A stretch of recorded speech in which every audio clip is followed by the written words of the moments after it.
क्षणों की राजनीतिक, सामाजिक व सांस्कृतिक हलचलों के साथ दिल्ली एनसीआर की हर हलचलों को आंचल में समेटे हुए है आंचल प्रभात पत्रिका व आंचल पत्रिका न्यूज।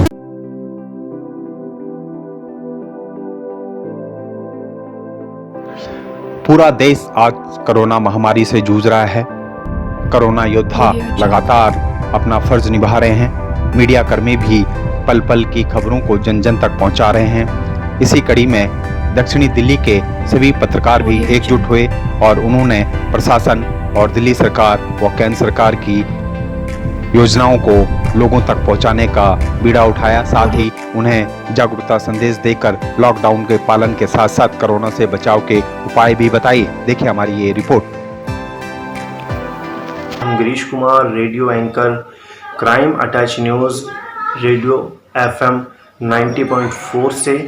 साथियों, जैसा कि आप सभी जानते हैं कि कोरोना महामारी को लेकर जिस तरह से देश भर में, दुनिया भर में खौफ का माहौल कायम है, शुरुआत जिसकी चीन से हुई और देखते ही देखते जिसने पूरे विश्व में अपना आतंक जमा लिया, और भारत में भी जिस तरीके से आंकड़े सामने आ रहे थे, उनको देखते ही देखते जिस तरह से प्रधानमंत्री माननीय नरेंद्र मोदी साहब ने लॉकडाउन का निर्णय लिया, उससे कई हद तक सुधार की गुंजाइश आप सभी जानते हैं कि है। और मैं आप सभी से भी यही अपील करना चाहूँगा आंचल पत्रिका के माध्यम से कि आप भी इस लॉकडाउन में माननीय प्रधानमंत्री साहब अपने शासन का, अपने प्रशासन का भरपूर सहयोग करें।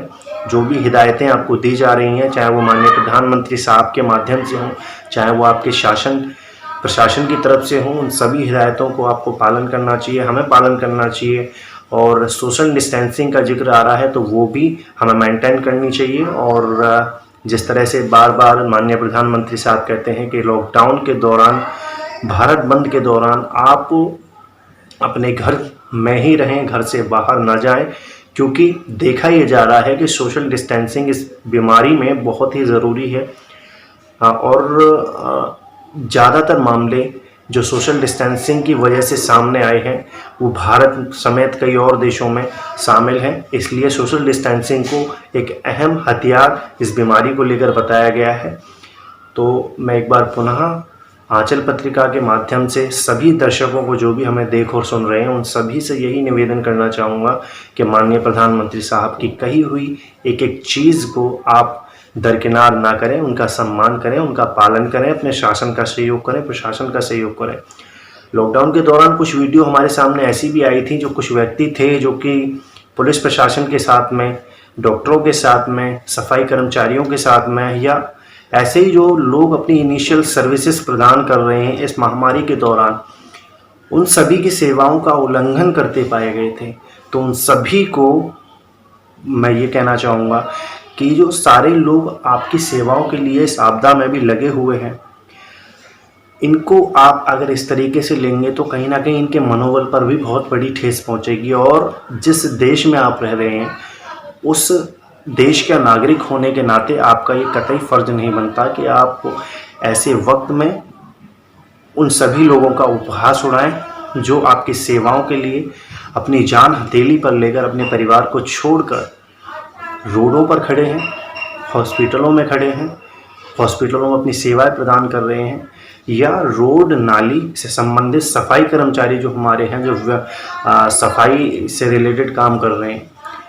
तो साथियों, इन सभी चीज़ों का आप ध्यान रखें, किसी भी चीज़ को दरकिनार ना करें, लॉकडाउन का पालन करें, सोशल डिस्टेंसिंग मेंटेन करें, घर में रहें, सेफ रहें, सुरक्षित रहें। क्योंकि ये बीमारी ऐसी है, यदि एक को होगी तो एक आदमी बताया जाता है कि 100 या 1000 को पॉजिटिव करने की क्षमता रखता है। तो ऐसे में विशेष तौर पर खुद सुरक्षित रहें, परिवार को सुरक्षित रखें। और इसका मूल मंत्र यदि कोई है तो वो है सोशल डिस्टेंसिंग। इसका मूल मंत्र अगर कोई है तो वो है आप घर से बाहर न जाएं, क्योंकि जब आप संपर्क में ही नहीं आएंगे तो ये बीमारी आपको नहीं हो सकती।